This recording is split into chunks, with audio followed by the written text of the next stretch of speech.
June 4 ஐக்கிய நாடுகளின் 7வது அவசர சிறப்பு அமர்வில் இசுரேல் பாலத்தீன பிணக்கு குறித்த கேள்வியை கருத்தில் கொண்ட ஐநா பொதுச் சபை இசுரேலின் ஆக்கிரமிப்புச் செயல்களால் பாதிக்கப்பட்ட ஏராளமான அப்பாவி பாலத்தீன லெபனான் குழந்தைகளை பார்த்து மலைத்து போனதில் ஆரம்பத்தில் இந்நாள் 1982 லெபனான் போரில் பாதிக்கப்பட்ட சிறுவர்கள் மீது கவனம் செலுத்தியது. பின்னர் இதன் நோக்கம் உடல் மன மற்றும் உணர்ச்சி ரீதியான பாதிப்புகளுக்கு ஆளான உலகெங்கிலும் உள்ள குழந்தைகள் அனுபவிக்கும் வலியை உணர்ந்து கொள்வதாக விரிவடைந்தது.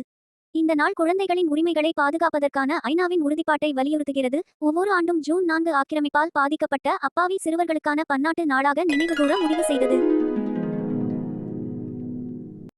1783 மொன்ட்கோல்ஃபியர் சகோதரர்கள் தமது ஹாட் ஏர் பலூன் சோதனையை பொதுமக்கள் முன்னிலையில் நிகழ்த்தி சிறிது நேரம் தனியாக வானில் பறந்து காட்டினர். 1917 முதலாவது புலிட்சர் பரிசுகள் வழங்கப்பட்டன.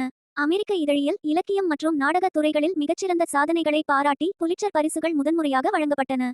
இது பத்திரிகை, இலக்கியம் மற்றும் இசைத்துறைகளில் மிக உயரிய விருதாக கருதப்படுகிறது.